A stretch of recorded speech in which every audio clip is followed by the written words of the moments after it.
So recently I had a boomer phase. It's actually ongoing, but it flared up a lot recently. I mean, you've had a boomer face ever since I met you. I mean, yeah, of course. Like, a boomerization mentality, you gotta develop it with care over a long year. It's a process. It's an ongoing process. What do you mean? So I was listening to some Metallica while I was in the gym, and yeah, no. See, that's the same with boomer.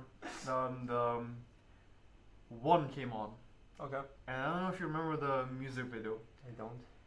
Basically, it's part music video, part edit taken from a 50s or 60s movie set in the First World War, where a soldier basically gets hit by an artillery shell, loses most of his senses, loses his arms, loses his legs, and the only way he can communicate is by Morse code, by like basically lifting his head up and hand on the bed. And one of the Concussions? huh?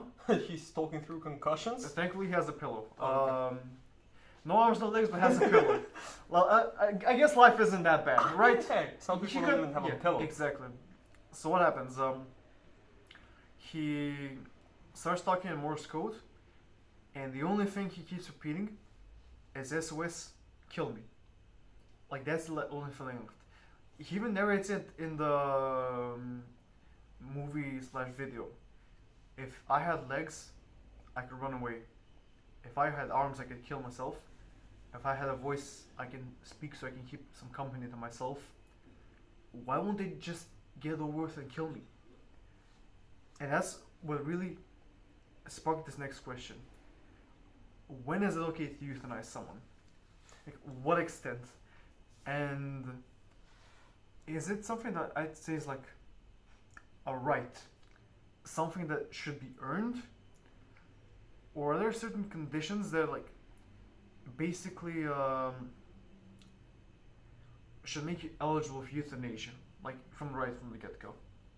I mean, do you remember bioethics classes? Yeah. We actually had a discussion about this, and personally, I do believe it's a right to choose to be euthanized with an approval of a medical doctor, not just like, oh, hey, one euthanasia for me, please, you know. Like Futurama. Like the first episode, the random stations you can walk in. Let's wrap it up. Let's go. Like, the world is fucked. Yeah. The world is fucked. There's a lot of people who are living with horrible conditions who have chosen or do want to be euthanized because they live in constant pain, like physical pain. Like you said, they are. We can say he's in a like. I almost said that word. What? I'm not gonna say it, but he's paralyzed. I mean, he's not paralyzed, but he can't move. He can't do anything. So, I truly believe that sometimes I'm pretty optimistic. Before I say anything else, I'm pretty optimistic. I think life should be lived to the fullest. But sometimes you can't do that. And it should be everyone's right to choose to be euthanized when in a harsh condition.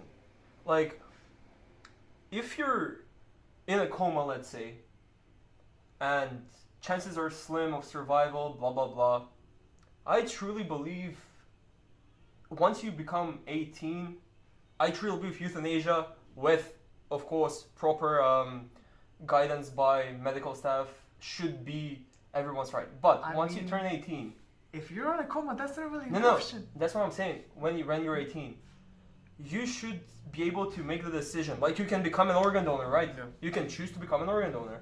You should be able to choose. Yes, I want to be euthanized if something horrible happens to me. Like, there was this case of, I'm not sure if it was a guy or a girl, like 20-something-year-old, lived in the States, couldn't get euthanized. So they tried. I'm gonna use they because I don't remember the agenda. They tried to move to Sweden, Switzerland, or Belgium, I'm not sure, just to get euthanized, because the pain they felt, like the physical pain they felt every single day, was so horrible that living was just miserable. Yeah. I don't understand why we are not allowed to make that decision for ourselves. Yeah.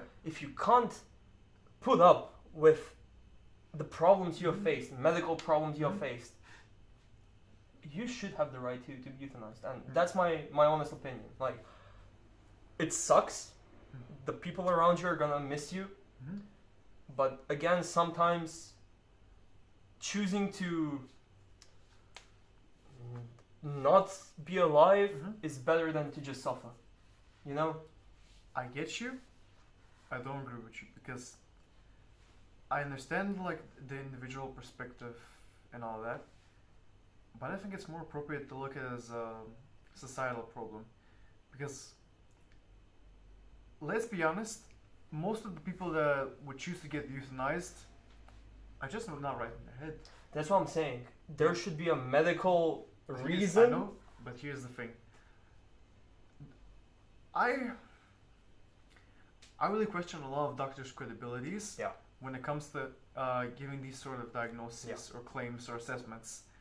Because look at how many medical professionals nowadays are just doing anything and everything so long as it nets them some money. Yeah, true. So if there's an economic incentive, they'll be like, sure, kill yourself as long as you pay me, I don't care.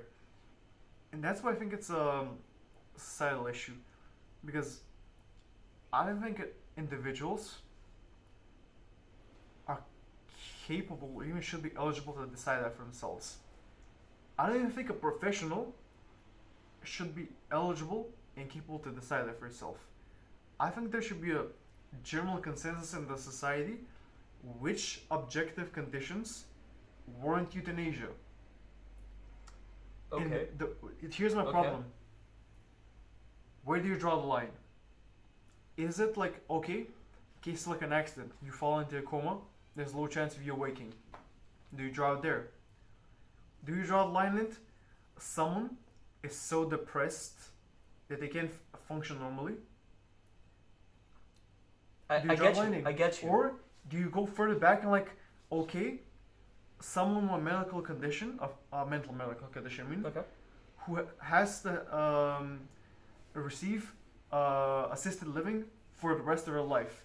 Okay. People with Down syndrome, certain delusions, maybe even extreme cases of borderline personality disorders, what have you. Okay. That need extreme levels of assisted living. Do you draw the line there? That's the problem with euthanasia. It is. It's a huge problem. And which, after a while, draws into the discussion of eugenics. True. Like, well, the line is very close. Does it though? Because when it comes to eugenics, that's what I say. Not necessarily, but after a while, there's a bit of crossing there. If you make it into a general consensus, then it does cross the line into eugenics. But if it's a personal, choice, then I don't see it ever becoming eugenics. And of course, in one condition, you just don't want your genetic code to pass on. Then it's eugenics. Then it's a eugenics discussion. It is. But this is more like, personally, I am suffering. There's no cure for this, and I would much rather not be in constant horrible pain 24/7. I totally agree that most medical professionals nowadays are doing it for the money. Yeah. They don't give a shit about the code, the pledge they give and everything. Yeah. Like, they don't give a shit about it, and it's sad. But we're talking about how we think it should function. And how I think it should function, those medical professionals are doing it because they want to save lives. The money doesn't depend on the person coming to you, you know? Yeah. But, again, it is a very controversial topic. Yeah. And you can't look at it as black or white, you know? You mustn't. You absolutely mustn't. Yeah, that's what I'm saying. And most people do. That's the problem. But, again, I'm gonna go back to what I was saying before. I'm gonna repeat myself as I often do. I don't see a problem with euthanasia being a personal right, because you as a person know what you're going through, of course, and I know for a fact that if it ever becomes wildly popular, like in every single world, blah blah blah, I mean every single country, sorry, some people won't understand that just being depressed for, you know, things in life, not like clinical depression, just like depression, normal depression that almost every single person has, they're gonna want to, you know, do the thing.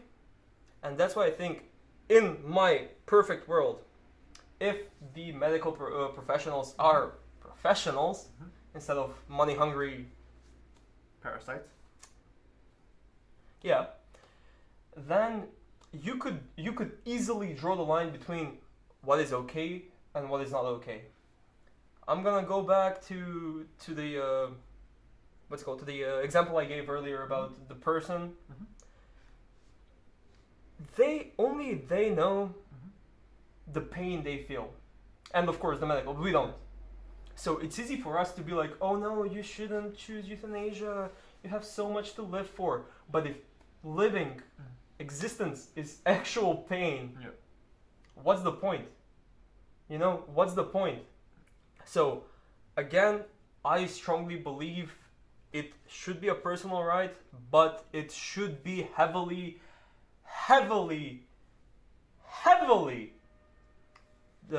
defended, observed, regulated, and all of that stuff.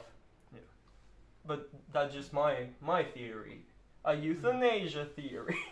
Yeah, like we're also talking about this like from a purely logical and reasonable standpoint. Yeah. I'm curious, like, if you also look at it from a religious standpoint, like, to what extent does the sanctity of life extend, basically? Which religion? Which religion? I know, a good counter question. Let's take Christianity as a baseline. Okay. Then you shouldn't do euthanasia. Exactly. You shouldn't. Exactly. Life is absolutely sacred. Simple as that. You shouldn't. Discussion over. Yeah. Discussion over. But yeah, you can't just look it through the eyes of religion nowadays, because personally, even though in some parts of the world religion is on the rise, in other parts of the world atheism, agnosticism is also on the rise. So at the end of the day, that's why I said it should be a personal opinion. Then if you follow religion, if you suffer, which I hope you don't, but if you go through the horrible, horrendous conditions, whatever, and you choose because of your religious belief not to do it, more power to you. You know, like, it is a sad topic, but also, to me it's a weird concept when you mention religion, because I'm not religious, so it's a weird concept to not do something because of religious beliefs, you know. So I really can't go more on that. I try to defend it, but that's the most I can defend. It's a big can of worms. It is. What do you guys think? Let us know in the comment sections down below, and as always, we'll see you next time. Peace.